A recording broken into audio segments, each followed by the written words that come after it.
Camry'дің кроссовері, былай айтқанда Toyota Venza 2013 жылғы кезекті Америкадан келіп тұрған көлігіміз.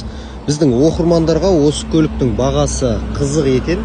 Қаншаға тұңдар, до Грузия қаншаға келді деген сияқты сұрақтар көптеп кездесіп жатады. Сол себепті осы видеоны түсіріп кетуді жөн көрдім.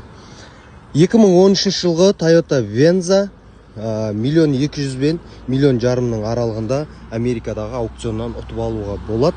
До Грузия примерно 3 миллион мен 3,5 миллион теңгенің аралығында келіп жатыр.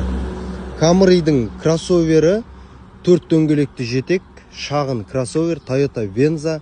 Camry'дің орнына осы көлікті алатын болсаңыздар, бауырлар, өкінбейсіздер. Өте тамаша көліктердің бірі. Тура осындай повреждениемен, бауырлар, аукционнан 1 миллион мен 1,5 миллионның аралығында ұтуға болады. До Грузия 3,5 миллион теңгеге келетін болады.